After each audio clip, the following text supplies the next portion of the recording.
ఏళ్లలో సాధారణ ఎన్నికలు వచ్చేస్తున్నాయి. దీంతో గెలిపే లక్ష్యంగా దూకుడు పెంచుతోంది విపక్షం. హామీల మీద హామీలు మొదలుపెట్టేసింది. ఇటు చంద్రబాబుపై విమర్శల పదును మరింతగా పెంచింది. వైసీపీ ప్లీనరీ తరువాత అధికార విపక్షాల మధ్య మాటల యుద్ధం ఓ రేంజ్లో సాగుతోంది. నువ్వంటూ కయ్యాలకు కాలు దువ్వుకోవడంతో రాజకీయం రంజుగా మారింది. అధికార విపక్షాల మధ్య మాటల యుద్ధాలు కామన్. ఎన్నికల ముందైతే ఓ స్థాయిలో జరుగుతాయి. కానీ ఎన్నికలకు ఇంకా 2 ఏళ్ల సమయం ఉందనగానే ఏపీలో వేడి మొదలైంది. అధికార పక్షం టీడీపీయే టార్గెట్గా వైసీపీ విమర్శల పర్వానికి తెరలేపింది. ఇటీవల అమరావతిలో జరిగిన ప్లేనరీలో చంద్రబాబు అవినీతి చక్రవర్తి అంటూ ఏకంగా ఓ పుస్తకాన్ని విడుదల చేయటం అగ్నికి ఆజ్యం పోసినట్టయింది. ఇదే వేదికపై చంద్రబాబుతో పాటు ఇతర నేతలపైన వైసీపీ అధినేత జగన్ తీవ్ర వ్యాఖ్యలు చేశారు.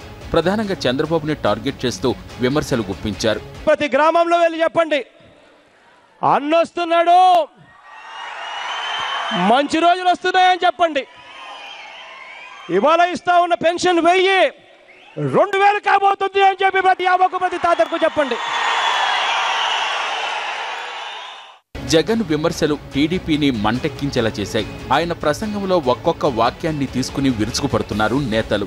అర్థం లేని ఆరోపణలతో పుస్తకాలు ప్రచురిస్తే ఎవరూ నమ్మబోరని అన్నారు మంత్రి లోకేష్. అసూయపరులు ఉంటారు, దాంట్లో సందేహం లేదు. ఎందుకంటే వాళ్ళు దాన్ని మనం ఆపలేము. ఆ అసూయలో వాళ్ళు ఏంటంటే పుస్తకాలు వేస్తారు, ఏంటంటే రాస్తారు. నేను 3 మహానాడుల వేదిక నేను సవాల్ ఇస్తున్నాను. నా పైన మీరు ఆరోపణలు చేస్తున్నారు. మీ సొంత నాయకుడు ఆరోపణలు చేశారు. చేసినప్పుడు చర్చకు రావాలి కదండి. వాస్తవంగా ఎందుకు చర్చకు రావట్లేదు? మొదటి. రెండోది, యావత్ భారతదేశం చరిత్రలో ఆస్తులు ప్రకటించిన ఏకైక రాజకీయ కుటుంబం మాది. గడిచిన 6 సంవత్సరాలు ప్రకటించాం. అన్నీ నీతి నిజాయితీగా బతికి మీరు సిబిఐ ఎంక్వైరీ మీ పైన వేసుకోండి అంటే మేము అవకతవకలు చేసిన వాళ్ళమా? తప్పు చేస్తే తప్పనిసరిగా శిక్షిస్తారు. మా నాన్నగారు రాజకీయాల్లోకి వచ్చి 40 సంవత్సరాలు అయిందండి. ఒక్క ఆరోపణ నిరూపించలేకపోయారు. అలాంటిది ఈరోజు పుస్తకాలు రాస్తే దానికి నేను సమాధానం చెప్పాల్సిన అవసరం లేదనేది నేను భావిస్తున్నా. ఎందుకంటే ఆ పుస్తకాలు చదివితే విచిత్రంగా ఉంటుంది. ఆరోపణలు ఉన్నాయంటారు, ఆరోపణలు వేసేది వాళ్ళే, పుస్తకాల్లో మళ్ళీ రాసేది వాళ్ళే. అలా ఉంది పరిస్థితి మన ప్రతిపక్ష పార్టీ. దానికన్నా నేను ఎక్కువ మాట్లాడాల్సిన అవసరం లేదు నేను అనుకుంటున్నాను. భవిష్యత్ మీద బెంగతోనే పార్టీకి కన్సల్టెంట్ను నియమించుకున్నారన్నారు మంత్రి యనమల. ప్రతి శుక్రవారం కోర్టుకు వెళ్లాల్సిన జగన్ పాదయాత్ర ఎలా చేస్తారంటూ సెటైర్లు వేశారు.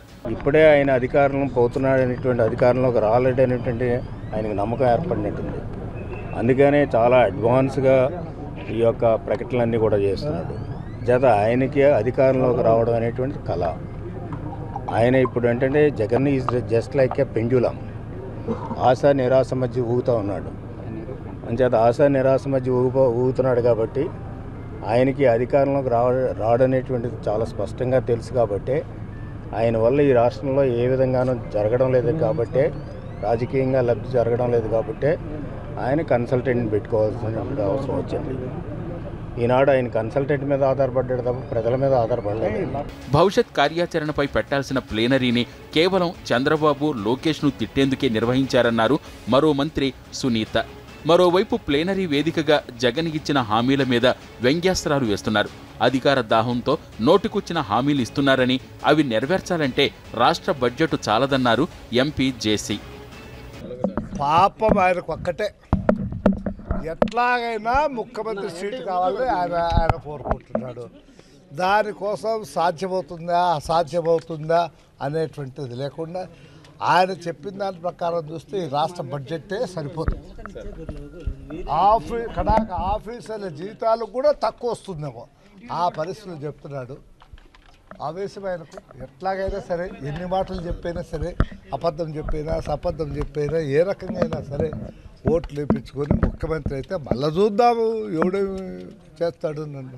మరోవైపు జగన్పై టీడీపీ నేతలు చేస్తున్న విమర్శల్ని నిరసిస్తూ గుంటూరులో వైసీపీ కార్యకర్తలు చంద్రబాబు, లోకేష్ దిష్టిబొమ్మను దగ్ధం చేశారు.